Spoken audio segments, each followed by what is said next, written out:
All righty, we are doing our salute to the class of 2020 seniors, especially the senior athletes who got screwed out of playing this year. And we're going to start with a scholar athlete from Newburyport High School, Maggie Pons, and we're going to be talking with her Director of Athletics, Kyle Hodson, and of course, Bill Newell is here to help me out. So good morning, everyone, and Kyle, how are you? I'm doing great, thank you. I wish we were in the school right now getting ready for a game today, but I'm happy to hear and talk about Maggie. Well, we got to get into that, of course, about what's happening at the high school level. But, Maggie has obviously a stellar career at Newburyport. A lot to talk about it, but maybe you can tell me a little bit about her. Because, Maggie, when I asked the directors of athletics if they wanted to do this, Mr. Hodson answered in about a nanosecond that he wanted to talk about you. So, Kyle, please do. Yeah, well, it's really a privilege because Maggie came in as a freshman and had an immediate impact on our sports program and the school community really as a whole. And she really shined for the first 3 years, so much that she is going to be playing at the next level at Cornell next year in lacrosse. But she's been a great leader on and off the court and the floor. She's been named captain for multiple sports. And she's led our teams to successful seasons. And unfortunately, at the end of last spring, Maggie was injured in the semifinal game of the North Lacrosse Championships. And, as a leading scorer and a leader on the field, that really hurt our program at the time. But as the type of injury that she had, it's many, many months of working and recovery. So unfortunately, Maggie missed out on the field hockey season, and she then missed out on basketball season. So I did see Maggie many hours in the weight room, getting stronger, and she looked great as of early March, and she was excited, and I'm sure she'll express that, but she was excited to go out and end her senior year on a positive note, and when you had initially emailed me about a possible person to come on, this is a great opportunity just to share Maggie's success and her recovery efforts, but also, her athletic success as well. So it's a perfect example, and she really is a great model for Newburyport. And we as an athletic community or a school community, we feel very badly for all of our students and our athletes, but a senior athlete especially, and a senior athlete who's coming off a year-long injury recovery to get back to this moment, and now to have that taken away. Fortunately for Maggie, she has many great moments ahead of her at the next level. Not all of our seniors do, but as a person who had a chance to be an all-time leading goal scorer at Newburyport and lead our team. We had a great group coming back to a deep run in the postseason. There's a lot of disappointment there, but I'm really happy that Maggie has a chance here to have one last recognition. Thanks, Coach. Maggie, you have. I'm sure the disappointment is unbelievable, but first of all, congratulations on an incredible career. Congratulations on your academic career as well. And I think we can look forward to some positive stuff this summer and in the fall, and that's what I want to kind of focus on. But first of all, maybe a highlight or two of your lacrosse career, because I know that Newburyport, Marblehead, Manchester, it just goes round and round. So maybe a highlight of two for, in your junior year, or maybe a low light as the case may be. Yeah, definitely junior year, even though the North final game I couldn't play. That was really hard, seeing everyone, but I still was there, and I just wanted to play so bad, but I knew I had faith in all my teammates that they could go out there and play their best, which ultimately lost. But the game before, the one where I did tear my ACL, I was out the whole second half, And I remember Sam King like had literally the best game of her life. Like she played so well and like she won the game for us. And I just remember being so excited. Like honestly, even though I was on the sideline, like in that moment, I was like so proud of her and like of our team for like still like persevering and like winning that game. So I have to say probably that, even though I knew I was like pretty much done. That is so typical of someone like yourself, Maggie. Unbelievable. You're giving credit to somebody else, and that's amazing. Bill, you want to check in here? Sure. I mean, tell us a bit about your background and how you got into lacrosse.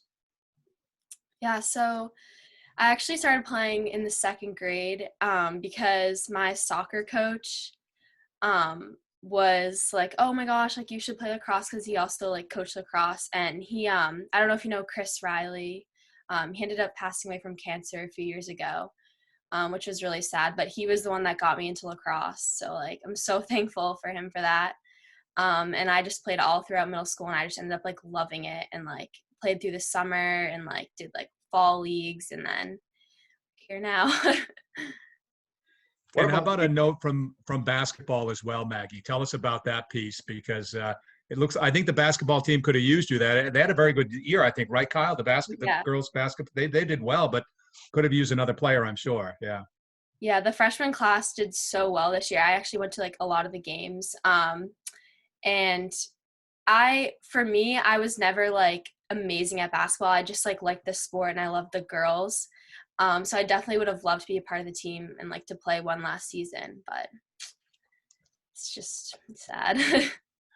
what what are you doing now? Because you have to be in contact, I'm sure, with both your high school coach and I don't even think we've mentioned where you're going next year. So tell us a little bit about that first. So right now, I'm going to Cornell University to play in the fall. And I committed there my junior year. It was in November, I believe. Because there's a rule for, I'm not sure if it's like throughout all sports, but I know for Division I lacrosse, coaches can't reach out to you until September 1st of your junior year. So there wasn't much of a recruiting process like with contact with other schools until the fall of my junior year. So I like went for a visit for multiple different schools and ended up just like falling in love with Cornell. Like I just love the campus, the coaches, like the team, just everything. It just like felt like home, and you just like every time I'm there, I'm just like so happy. So really excited I'm going there. But right now, I haven't technically been cleared yet because all the offices are shut down. And so I've just had to like kind of stay in shape. I can run. I have like kind of a mini gym in my basement with like a few weights so I can continue doing like my PT stuff at home.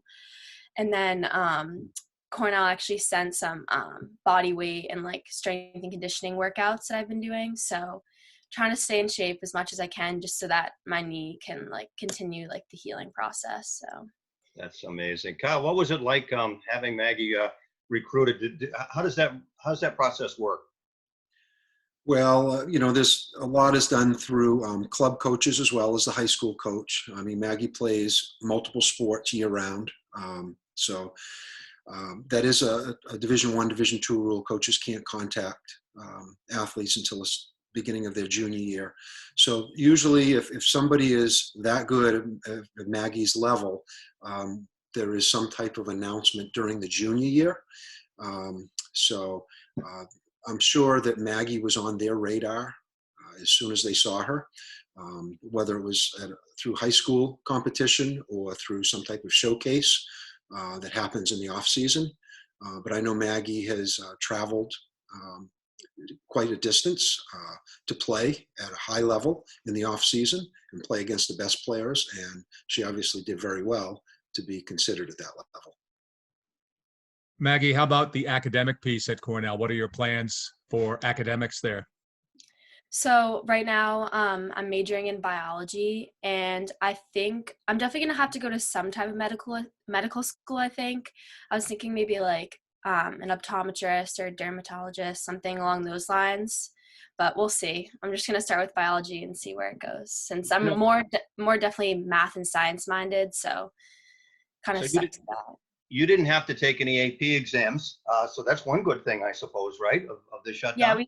We still have to take them though. They're online at home. It's Oh, like a bit no. of a different setup, but I think they're like mid-May, so that's when we'll take them. All right. And, as I was saying, what's it like right now, being, for want of a better word, safely stuck at home? Do you talk to your teammates? Do you talk to other kids? I guess what I'm asking is the senior class. What are you guys thinking? What are you doing? What's the situation right now?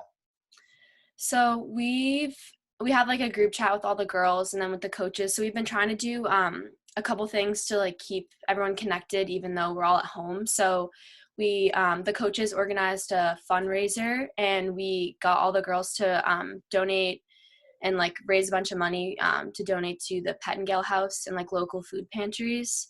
So we ended up raising like over $5,000 for that, which was really awesome. And that kind of kept everyone like in communication. And then recently we have an Instagram account and we had everyone like each day will post like on the story of like some things that they're doing throughout the day. So just so you can like see what everyone's doing, even though they're at home or like that sort of thing. So there's not much we can do, but we're trying to just stay connected because there's been some talk with different Cape Ann League teams about as soon as this is all like lifted and if there's an opportunity, we might try to get like some type of summer league going or like a small jamboree or just anything. Maybe we'll see. It all depends on like the timing with everything, but hopefully there's something in the future. We haven't really talked too much about your specific role on the Newburyport lacrosse team. Maybe share more about your background on your role and specifically your position and so on. And then, what Cornell has in store for you as well, what they've told you about your role with them too. Mm-hmm. So freshman year, I started off as a midfield just because I'd always played midi throughout middle school, just because it was like offense and defense, you play everywhere on the field. And I also took the draw. And so I started off that freshman year, but then I'm definitely more like attack minded. So I like defense, but I was just always like wanting to score, wanting to be like in the middle of the play. Like, so then my coach switched me to attack. I think it was like at the end of freshman year. And then I just ended up staying there for the rest of high school, and I still took the draw. So I would basically take the draw, and then I would just stay back on the restraining line for attack. And I don't know, I I don't know, there's a lot of like, I think our attack was like at each year there was different types of attackers, and like some were scorers, some were more assisters, and like we just worked all well together. So there was definitely a lot of people that helped me out a lot that would feed me the passes so that I could like cut through the middle and score and that sort of thing. So and my Cornell coach said you'll probably continue to be attack once you get here. So that's exciting because I like that position the best. Kyle, I have to ask you, when I first met you, you talked about your captains and the role that they would play in high school several years ago when I first met you. And maybe you could talk about the role of Maggie as a multi-sport captain, I think you said? She is, yes. And, she's earned that. The captains are voted by the players or teammates, and she's played varsity athletics in just about every sport for her whole career. And and she's had a high success. And she just understated her win the draw and go down or hang back, whatever. Maggie would win the draw and go down and score and then go back and do it again. I've seen her do that. Yeah, okay. Yeah, she would do that. So, but, there are different types of captains and different types of leaders. Some are really vocal and some are quiet. And she definitely leads by example.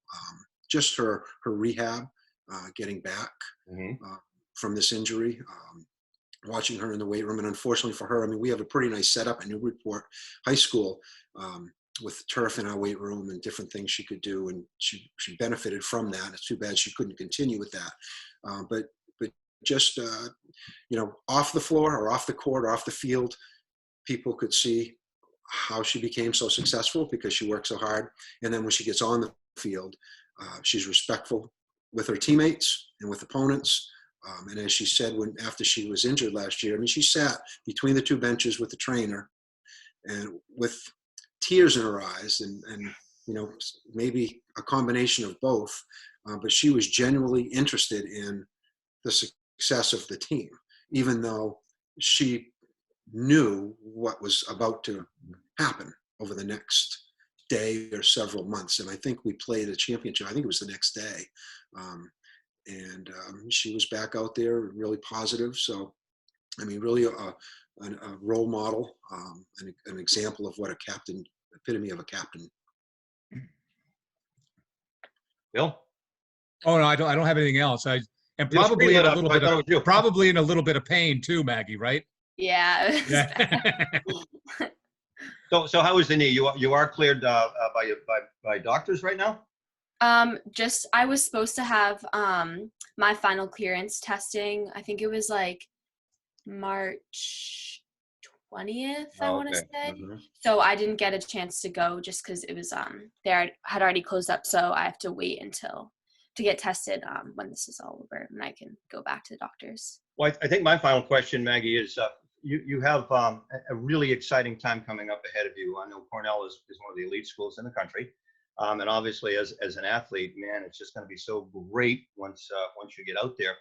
But between now and then, a general question about your senior year graduation, the prom, the events that Newburyport High School puts on.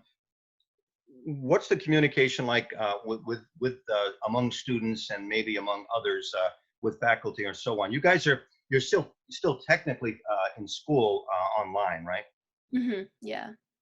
I don't think there's anything set in stone. I know the class officers are trying to get something together for graduation and like the senior slideshow and all of like the typical traditions that we would do. But I don't think there's going to be a prom as of now or anything like that, which is a bummer, but hopefully there'll be some type of like formal graduation. Just because if we've been in school for so long, like we've worked hard for this, I hope they figure something out. Kyle, I want to thank you for putting us on to this young lady who was just unbelievable. And any final thoughts either about Maggie or about the program? Yeah, I mean, it's always a pleasure coming on too. Anytime we can showcase our student athletes, especially people like Maggie. But we have many who do great things. We appreciate that. And Maggie, like I said, Maggie's got big things ahead of her. Maybe we do this again in 3 or 4 years when she's breaking some scoring records at Cornell or winning a national championship or something. I love it. That would be awesome, Maggie. We're going to hold you to that. All right, sounds Bill, good. anything else, Bill? No, go Ivies, go Ivy League. Yeah. All right, there you go. All right, that is Maggie Pons, Kyle Hudson, Bill Newell, and me. I'm Rick Moore. Thank you for being with us, and once again, congratulations to the class of 2020.